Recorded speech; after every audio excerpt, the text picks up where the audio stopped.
Escape to the metaverse.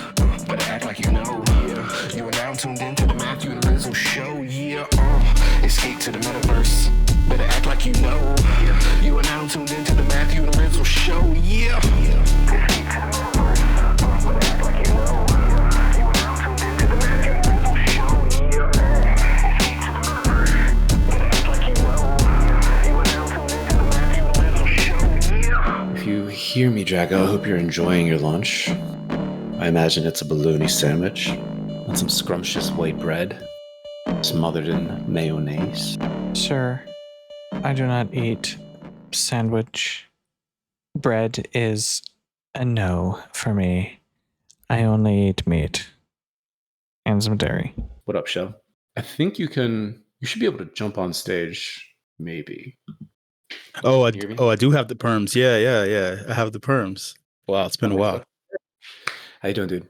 Good. How's my audio? Am I over talking you or? Ooh, no, you sound so good, dude. Whatever you have, we got to get over to Rizzle ASAP. It just. Oh no. You don't want my setup. It's like this is not the best environment or thing going on here. So, what are you using mic-wise? You got a Yeti? Yeah, it's a Blue Yeti, but it has some years on it now, especially, knowing me screaming into it. I don't think it's.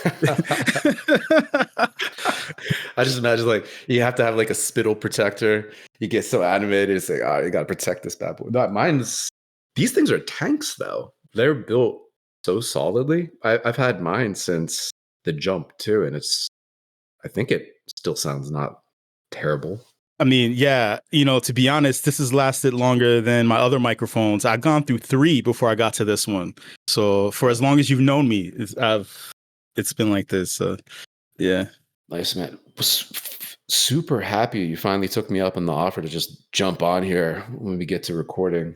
I've been excited for this. Rizzle should be jumping on too. I hit him up. I should have just grabbed the top of the hour for recording, but I played it super close to the end of my other call and it just ran over by 30 minutes. One of those damn calls. No, I know how it is. So I understand entirely. Yeah. I mean, when I hit you up, like, I guess a couple of weeks ago, I guess I was like, everything was kind of coming together. So I was like, wait, let me hop on and then talk about it then. But I was like, nah, it was way too soon. Way too soon. Knowing what I know now is way too soon. So yeah. Yeah, we got a lot to talk about. I mean, we have like WIP coin, but then I just got back from Toledo. That was a whole beautiful thing. Finally left me feeling properly inspired. It was like a booster shot of inspiration. It was really, really what I needed at the right time. But then there's base launching a coin or exploring, quote unquote, a bunch of other shenanigans. Oh, we got Rizzle. I saw your picture that you posted, and I was like, "Oh man, Matthew's always in like the good events. He's always at the places where things are going on. No, yeah, like Toledo it was an interesting town, man. Like I definitely can't call it a city. It felt like a proper town. At first, I was like, "Oh man, this is a ghost town. Like it's a very clean ghost town. Like where we were." Downtown, I was walking and it's just people were in places. We went to this place called Frick's and they have things called like chicken chunks that are absolutely delicious, but it was packed wall to wall, shoulder to shoulder. It was an absolute vibe. And then to go to this world-class museum, see amazing art, see like all the digital art presented in just the most caring, thoughtful way. Folks, collectors, artists, all present, like going in the same direction into the future at the bleeding edge of art and culture and magic internet money.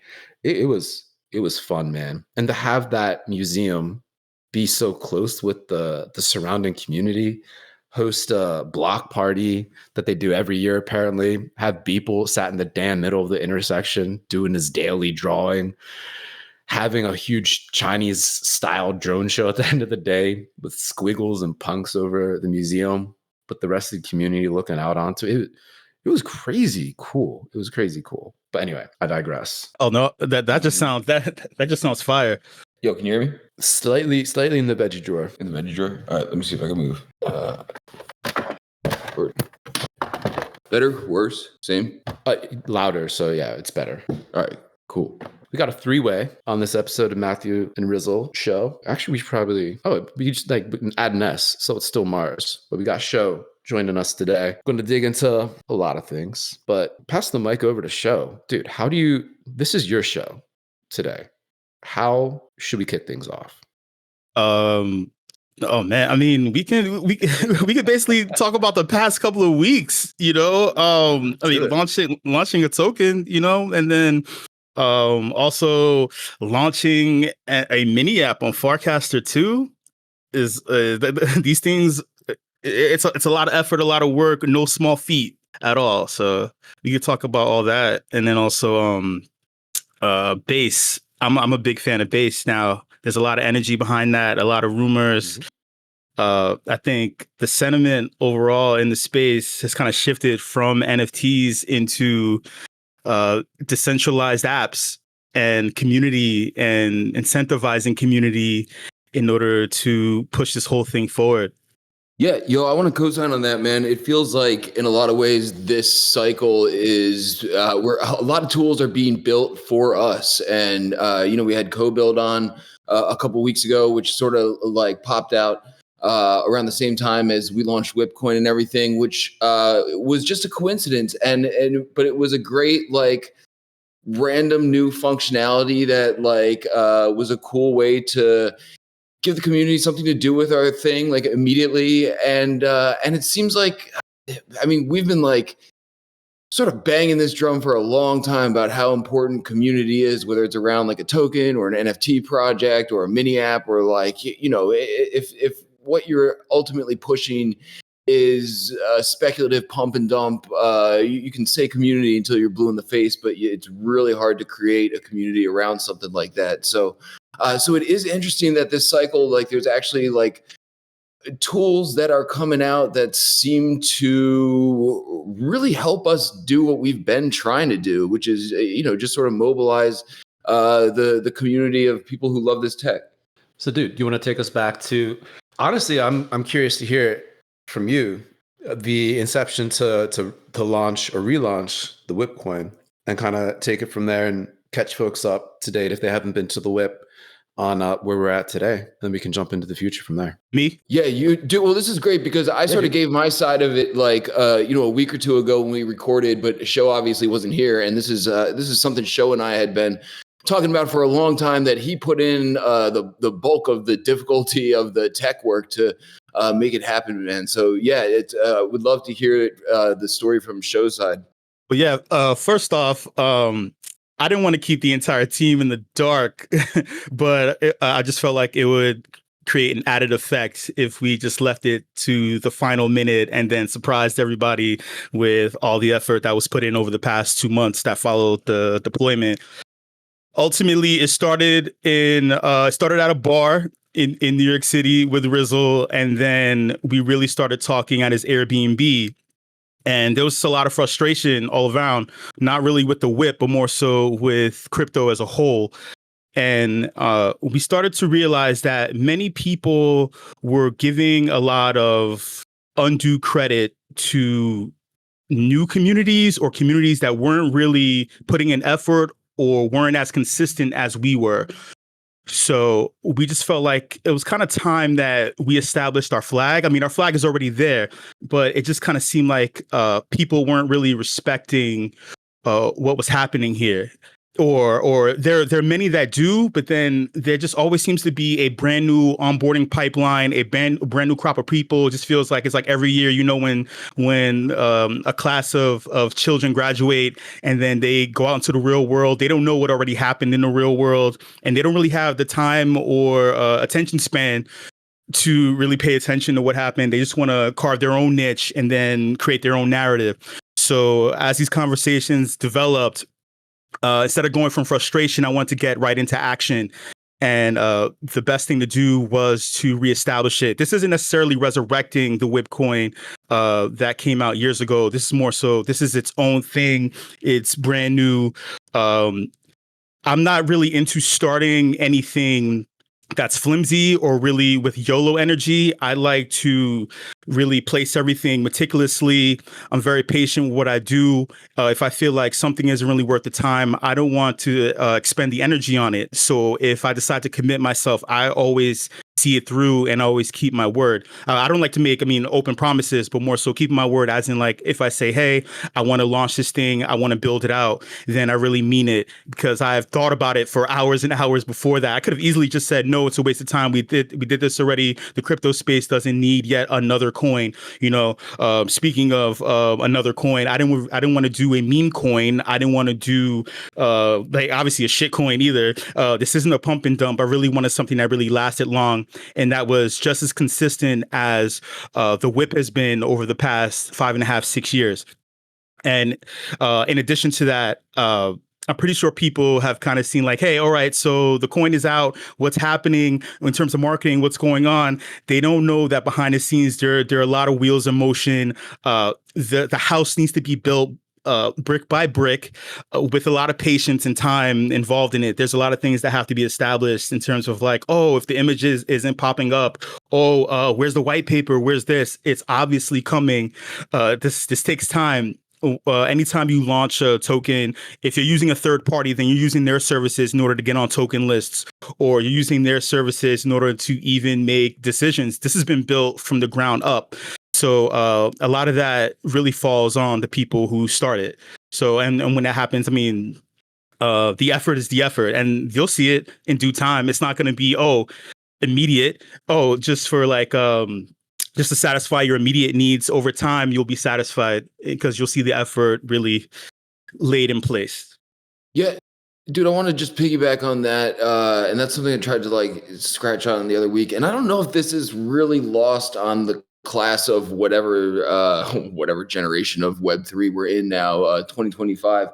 Because it's so because a token, sometimes tokens are deployed even if you don't even know that you're deploying them. And this is not something that was just like YOLO'd from the Clanker bot on Farcast or whatever. And not even to hate on that, because there are interesting things going on with that, but it's a very old school, different approach than the majority of tokens being released right now, because we really approach this situation with our specific situation in mind, and how to balance tokenomics and what distribution would look like, and what sort of incentivification models we wanted to put in place.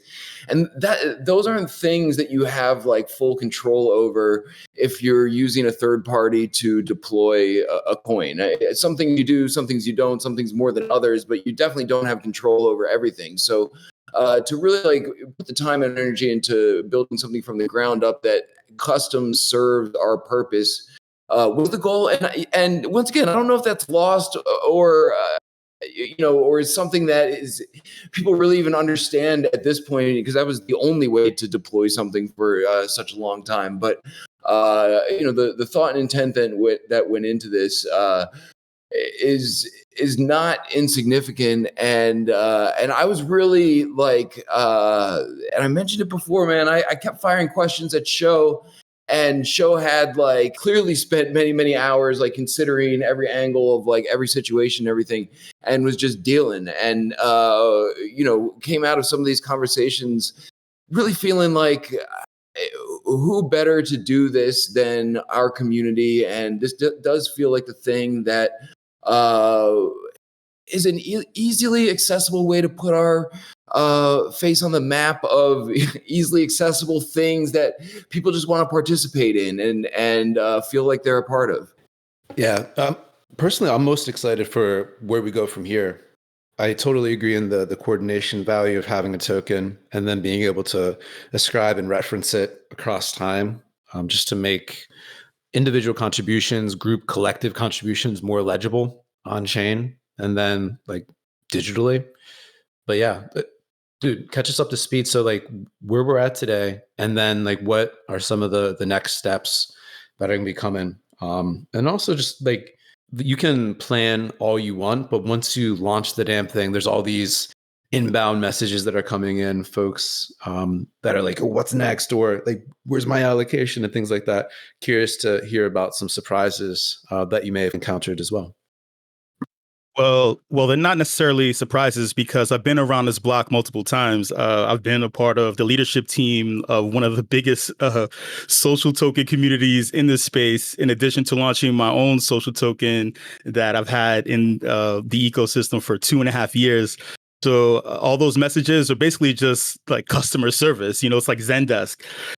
Really never promising anything. If I have a clear answer in a moment, then I provide it for you. If I don't, then I just tell you, give me a moment. You can't be they can't be impatient with their question, and I won't be impatient with my response. It's just so I don't want to create any unnecessary expectation. So even with promising like, oh, this is gonna make you rich or famous if you do this, this, and this, is just something legally actually is a real thing that's a problem. Even if crypto assets aren't considered securities anymore, thanks to the SEC chairman's his live speech last week. Still, I still want to make sure that I'm hyper aware of what I'm saying in terms of what the coin does. So obviously NFA, DYOR, y'all, or whoever's listening. But I always felt like the WIP needed a product just really getting its lumps in. I mentioned this to the crew last year, like early in March of last year. And I still believe that we needed something out here just in the ebb and flow of things, getting its licks in, and taking a beating when the market takes a beating, rising up when the market rises up, because this is history, and we should also have something that kind of reflects that too. That's kind of in the mix as well. In terms of what's coming up within going into the next quarter, like I said, we're building this house. I'm not really into just YOLOing in terms of distribution, throwing things everywhere.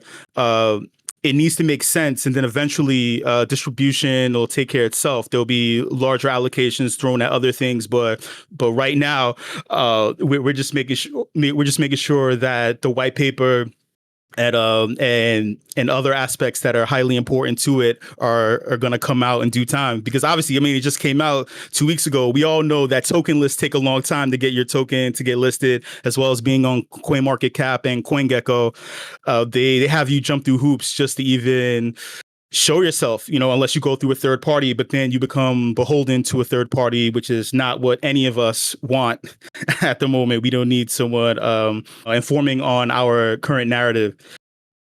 Talk about the app, man. I know you've been like working hard out there, and you like were alluding to it in the afties about just some of the struggles getting some of this shit out the gate. And I don't doubt it, man, because as you were like rattling on about like the different things you need to know in order to string all these pieces together, I'm like, well, shit, I don't know that. And it actually makes it, I don't know if there's like and maybe you can help clarify this, man. I don't know if there's a misconception over like if it's really just that easy to vibe code something and put it out there, or if what you're doing is just sort of like the coin. You're trying to do something that's like more sophisticated than just like whatever bullshit that you can vibe code. But I'm like starting to get back to, I'm like, look at all the junk that's out there. I'm like, I still feel like the idea of the mini apps is cool, but there's really not a lot of like useful or interesting ones out there that I end up playing around with for more than like a week or so. They all just seem like sort of fly-by-night experiments that which I like, again, but not a whole lot seems to stick, and the quality level seems like still like fairly low.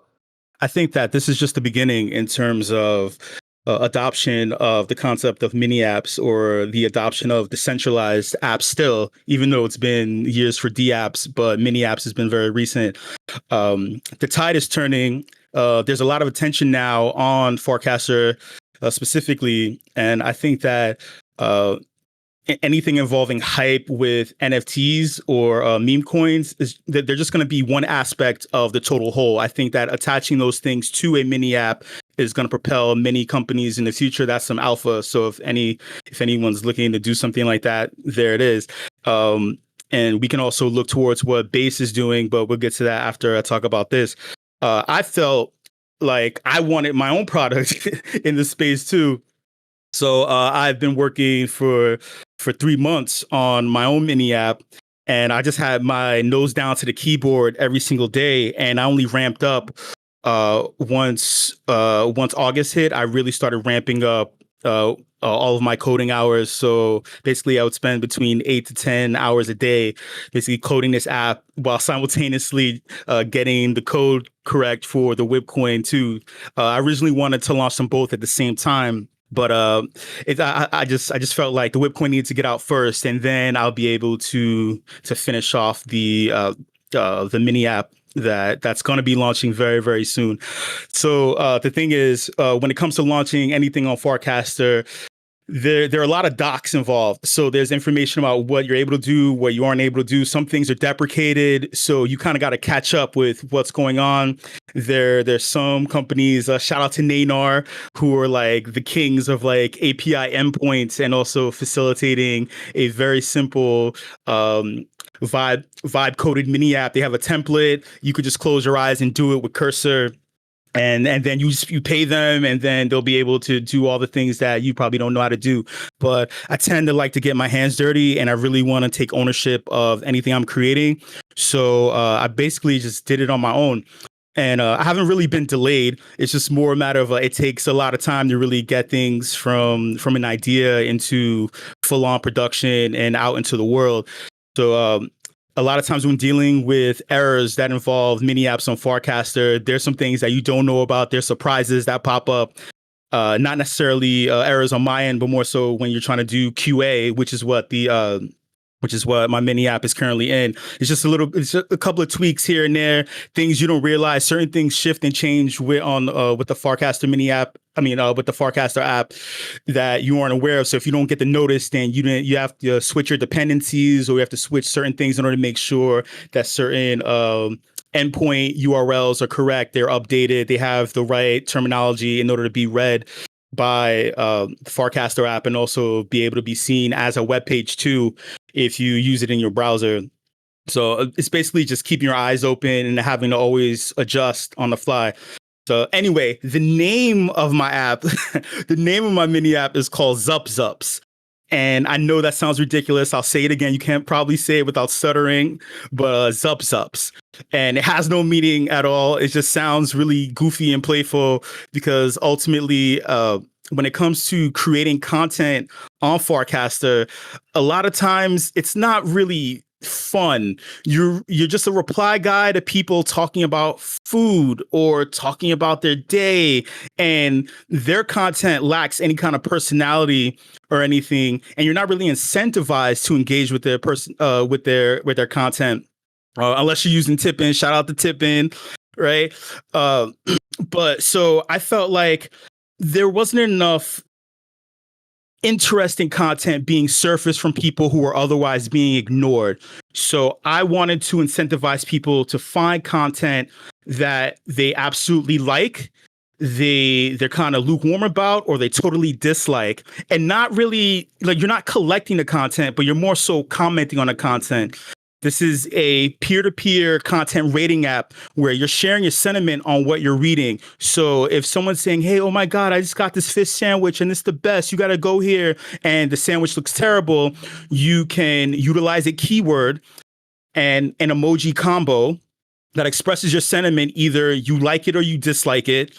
And then following that, you have to write something very, very unique. And when you write that unique thing, it can express exactly what your real opinion is. So you can say that, no, that sandwich is terrible, I absolutely dislike it.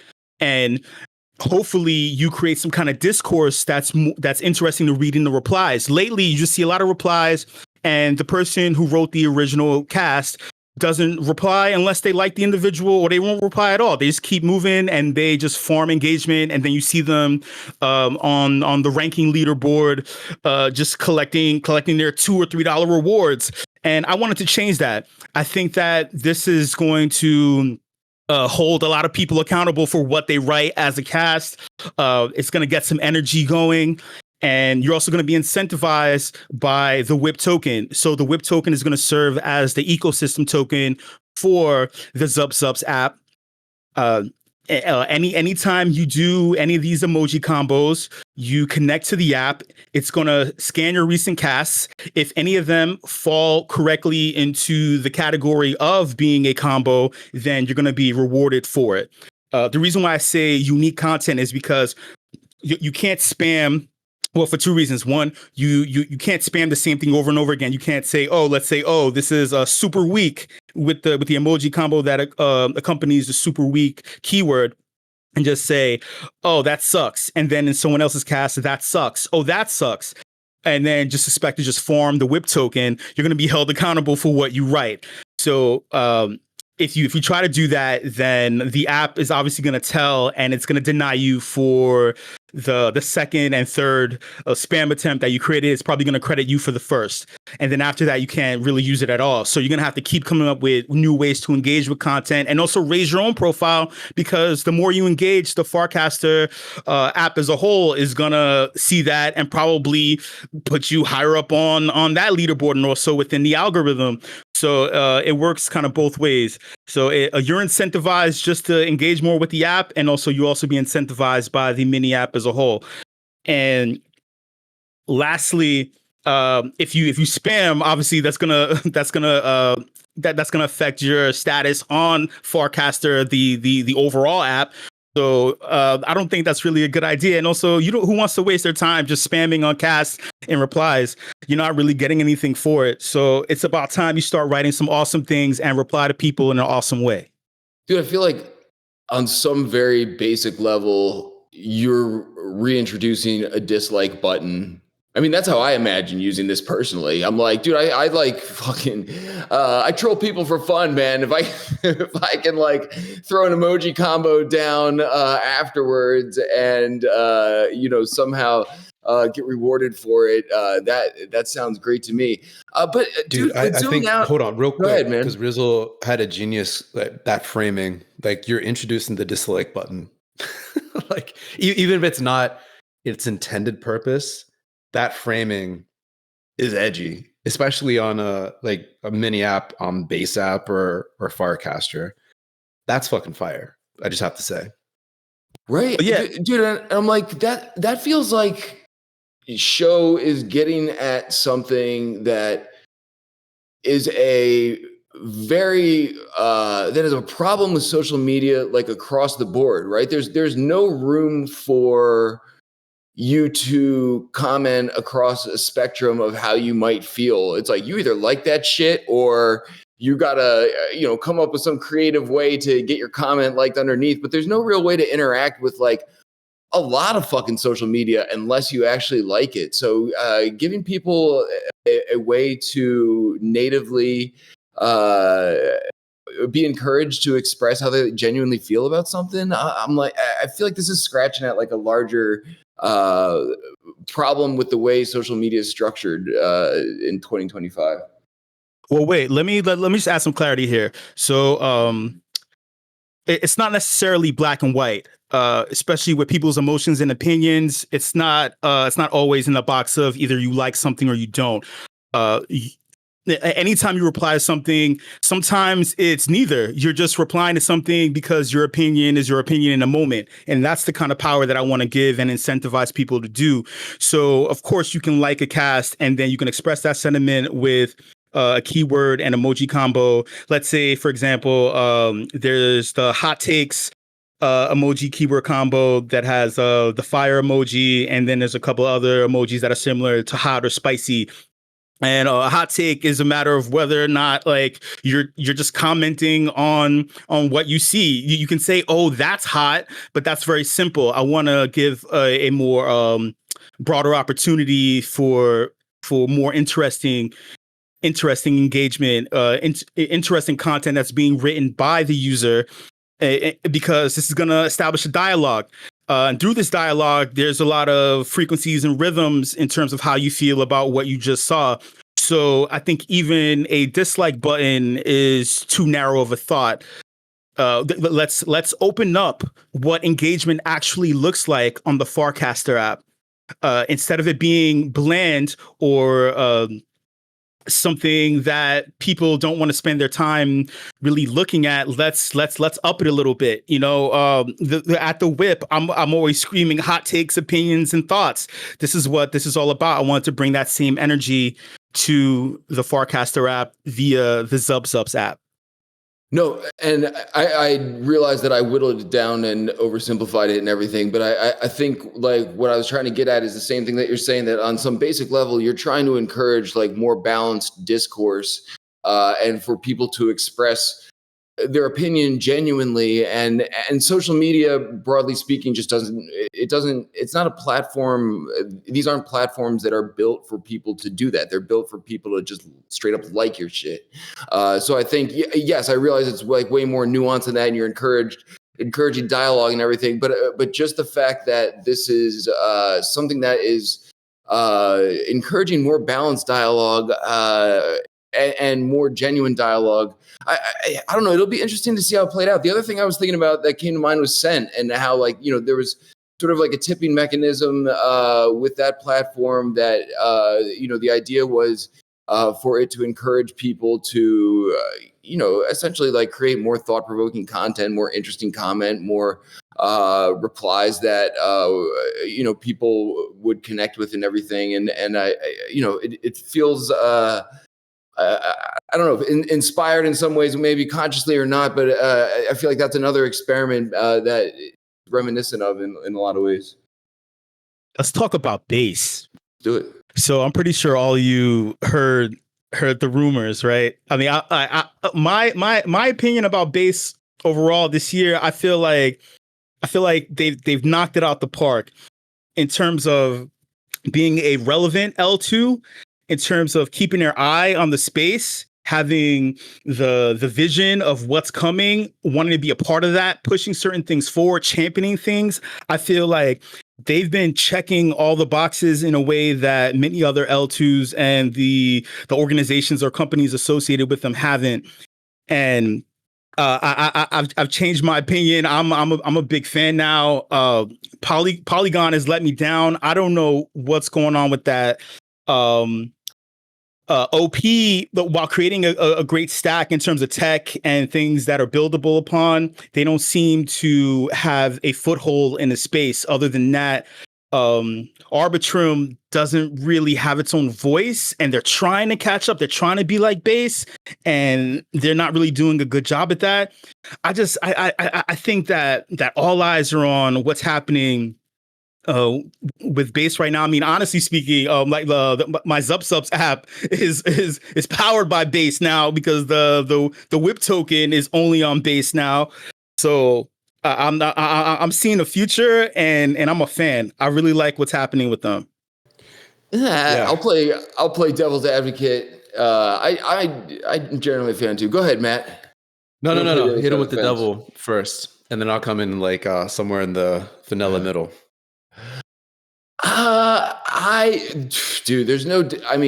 Undoubtedly that's where the momentum is right now, and undoubtedly that's where like they've done a great job of attracting builders and creators. There's like an actual ecosystem there and people in their app, and so I agree with everything that you're saying, that the energy is there. The whole thing feels funny, man. Like, honestly, like and I feel like ever since they started doing like weird things with the terminology, it's felt weird to me, because when it all comes down to this is a centralized L2, right? And so like our alternatives that are not centralized suck. They've dropped the ball continuously, and some are making more strides than others. Most of them are still out there doing something, but this is like a centralized L2 that has very creatively and consciously put out a lot of products that they're calling decentralized, because technically those products are decentralized in the way that they're built, but they're built on this very, very centralized L2. And I feel like they've done they've pretty much stepped in and co-opted the entire narrative, and also energized the ecosystem like simultaneously. And so, the terms that once meant something and once were important to the community are all fucking muddled now. And this is a conscious, like, marketing campaign essentially on behalf of Base, in order to position themselves in the public dialogue in a way that appeals to people. And it doesn't have international support because of the way that it's centralized. And so that I think is something to be mindful of, that by doing something on Base, you are ruling yourself out of certain ecosystems. And by doing something on a shittier L2 that you don't have as many options or community to purchase your product, you arguably have like a longer tail to tap into broader markets and everything. So I don't know. It's hard. It's hard not to be excited about the shit that's going on Base, because I'm on Farcaster all the fucking time too, and tinkering around with the mini apps. I love the shit that's coming out on there and everything. But in terms of how it fits into like the overall mantra that crypto has been about this whole time, I feel like it's a clever like fork that someone's stuck in the road. I want to provide a rebuttal, but go ahead, Matt. I think it's net positive, right? Firmly in the camp that if you have anything that generates on-chain revenue, having a token is a great way for anyone to get exposure to it, to leverage network effects, to incentivize X, Y, and Z growth, et cetera, et cetera. I'm more excited for the downstream effects of this, for an entity like Base, who had been pretty staunchly in the we're never going to launch a coin category, to kind of start to reconsider it for various reasons. Very excited to see what that does. For example, a project like Farcaster and a protocol like that also has some pretty non-trivial on-chain revenue flowing through it, and what a token launch there may be able to do in terms of juicing treasuries, funds, grants for builders, for participants, for users, et cetera, on a global scale. Again, devil's in the details. Need to figure out, one, like, will Base launch a network token? And if yes, then like what the hell will that actually look like? Are they going to screw it up in the details? Or are they going to be cypherpunk with it and do something that really, really activates internet capital market and brings more folks into our fold? But that's where I'm coming from. More good than bad, but devil's in the details. Show. Hit Rizzle with the rebuttal. Yeah, I mean, I'm the last person who wants to associate with anything centralized and be told what to do, or like follow some Web 2, some like meat space ethos, some corporate ethos. But Jesse has been doing his thing in a way where many other entities haven't.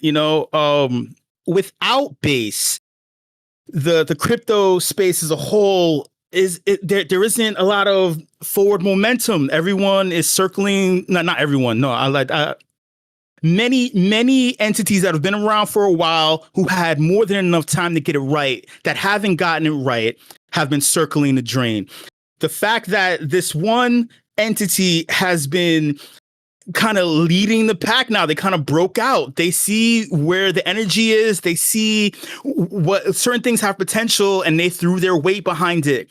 And this entity also has a voice in the U.S. government. They have they're deeply entrenched. They have a war chest. They see what's happening here, to the point where they wanted to put their hands around the Farcaster app and rewrap it and represent it, and then throw their own and throw a bridge between their centralized exchange, their wallet, and their customer base, and connect it to this thing. So I think that no other entity has tried to do that. And if they have, we haven't really seen. Solana came out with a cell phone and stuff, but I don't know.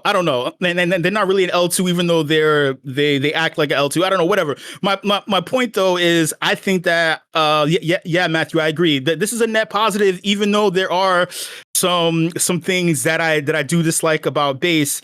still energy for the space. I'm about the space growing. I'm about this thing continuing, because this could easily not continue. And the fact that this is happening just like it gives us more runway. It just gives us more runway. It does. I still, it feels ick to me, man. It's like, to me, I'm like, that feels like rosy tinted glasses to feel like, they saw what we were doing here and like threw their weight behind us and like believed in us. I'm like, dude, this is like that masquerading as like a big data capture. Like, marketing is dying, advertising is dying. And this is how like, megacores want to capture data in the future. And like, this app that ties everything, all your fucking personal information together with your shopping habits and like all this shit in exchange for, an airdrop and everything. Feels like really fucking dystopian. And I don't disagree with you that it's a shot in the arm for the industry. And you're also not wrong at all, man. Like we were fucking floundering around for a while until they threw some kerosene on the fire. But I don't trust them worth shit to be like, oh, we just believe in like all these builders and everything. I'm like, dude, there's a reason they're in bed with the government, man. They're getting fucking money to take all of our data and send it over to them, since they can compile it in ways that have never been done before. And they're the only ones who like really have access and the ability to do this. I'm not using that shit, dude. And I will build shit on base, man. Like I said, it's a mixed bag for me.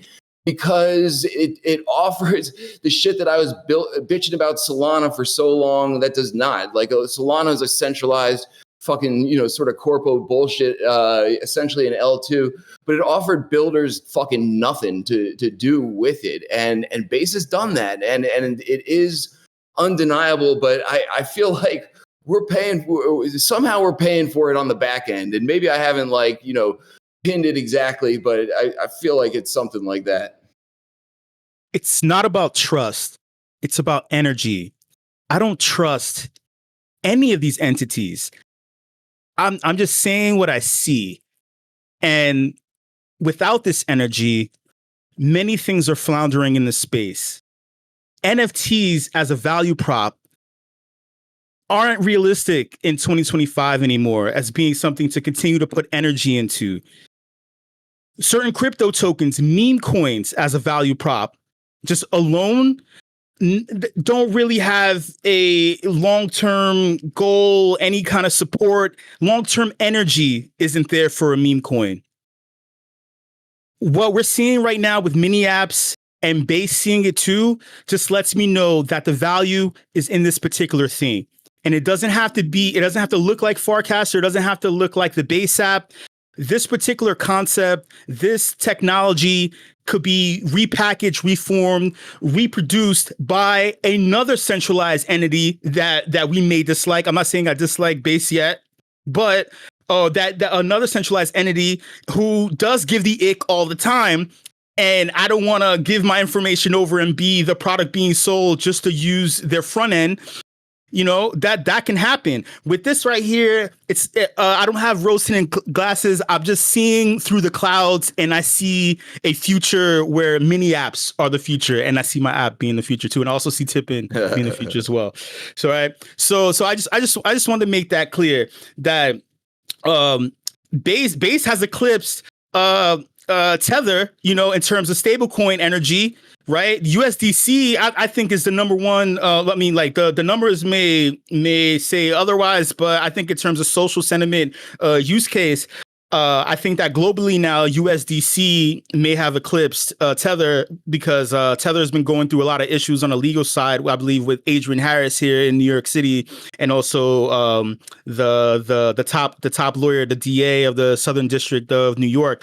They've been in litigation in terms of what is Tether, is it a security, things like that. So I think that they took advantage of that. They have their fingers in everything, and we see it now. And I don't like being controlled, but at the same time, they're keeping this thing going. So that's where I'm at on that.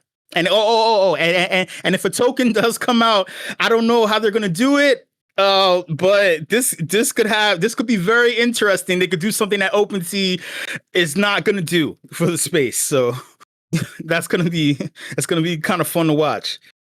I don't know, man. Dude, I love you, dude. And I agree with like 95% of what you're saying and everything. And again, man, I'm a hypocrite if I'm, sitting here talking shit on base and I, am behind the coin that we just launched and Babachi came out on base and I'm a fan.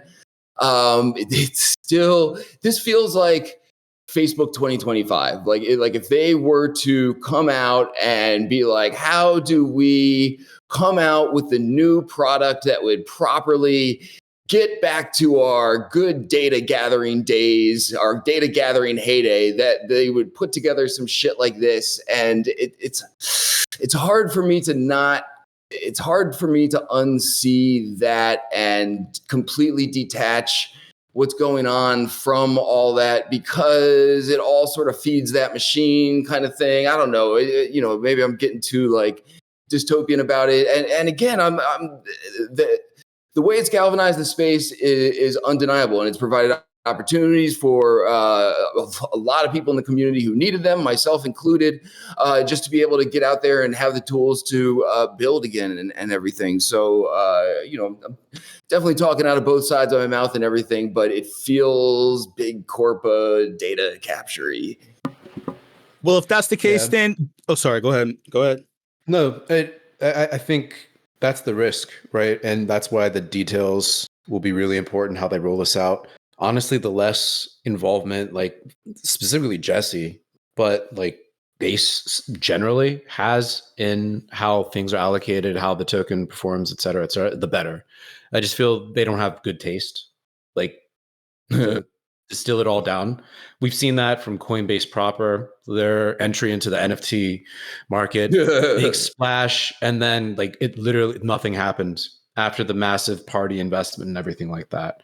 Now I think they're helping to power something a little bit more organic, and it's less about them being super late to a party, but they just their team is kind of cringe in how they quote unquote like pick winners and earmark like specific projects and teams for certain like grants and awards and things like that. So the less involvement they have, if and when they actually launch a proper network token, the better, just to mitigate against the things that they're actually not good at. That's like the spiciest I'll probably get. Hey, if you're worried about data capture, don't use your main email. Don't give your address. Don't give your social security number. Go to your settings, click the box that says don't sell my personal information, and then read the terms of service. If you're really worried about that, do that. I'm about the energy, and even if the energy doesn't look great under the light, it's still energy for the space. If anything, I want base to have more competition. So it rouses them. It gets them going forward. It gets this whole thing going. Because again, I'm just looking at runway and it's, it looks kind of bleak sometimes. So yeah, I mean, whatever base is trying to do, if it kind of hits the mark, but not 100%, at least it hits something. Yeah. No, dude, I can get down with that 100%. It's really frustrating to see a lot of like the legacy projects and products just fucking flounder around for so long. We've talked about that before. I mean, MetaMask, OpenSea is like, 10 years deep into like not launching a token. And Polygon, you mentioned, so many of these projects and products started off with like so much potential and just really were never able to take the ball and run with it in the way that the community needed someone to who had that kind of firepower and everything. And there's a vacuum, I feel like that, Base sort of wisely slid into. And man, I'm at the end of the day, I'm here for it because no one else is doing that shit. Boom. So in terms of dates or milestones or dates, like when should folks be looking out for the mini app number one? When does this episode come out? We're going to put the fucking pressure on your ass, dude, and we're going to get this out today. So you commit to a real date. Hey, wait, hey, listen. I don't need pressure. I have a lot of pressure, and I'm highly self-motivated. Like, I'm not delayed at all in terms of this app coming out. All right. My priority was making sure that the WIP coin came out. I wanted the app to come out at the same time, but the WIP coin needed just as much attention. So I've been coding my ass off every single day, literally. This isn't me just trying to sound like something or whatever. So the app will be out in a week. So that's what I'm saying, okay? Because QA on Farcaster is its own animal. So when you do that, if you choose the vibe code, even if you choose the vibe code, which I haven't, if you choose the vibe code, your own mini app, you're gonna hit some walls and then see what it is. Instead of me, my thing in crypto has always been, instead of me telling anyone about crypto or any endeavor, right? I'd rather show them. But then when I show them and they still don't understand, I'd rather have them do it. You do it. You do your own mini app, and then you will see. You don't have to trust me. I am trustless. All right. Do your own thing and you'll learn on your own. Okay. But in terms of date or timeline, next week. There we go. You heard it. Whenever you hear this episode, we released it today, and next week the app is coming out. We got you, bro. We got you. Good shit.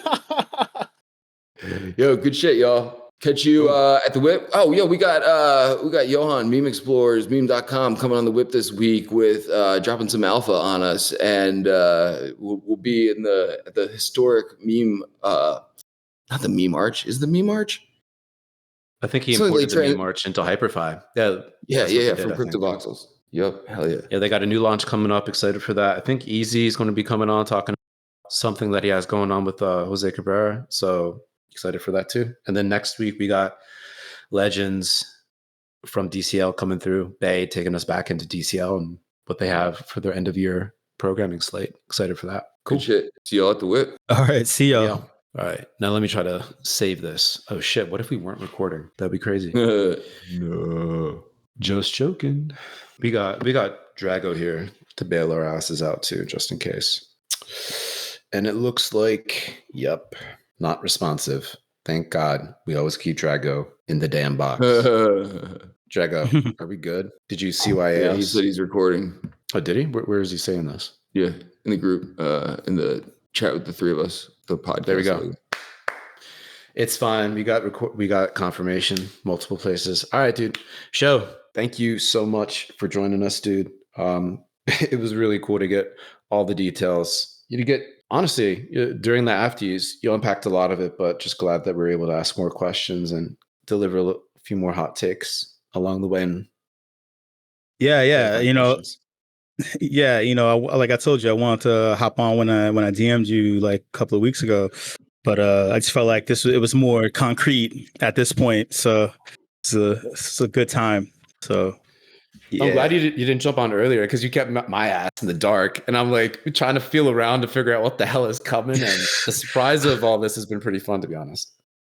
Nah, man, in terms of getting this out, it was, it wasn't like malicious or anything, and I knew that, everybody will be in a good place. It wasn't from that angle of like, oh no Matthew, like, it wasn't like that. So awesome, good boys. Shit. See y'all Thursday. All right. Yeah, I'll spin up some art for this later this afternoon. Cool. All right. Later, y'all. See you, y'all.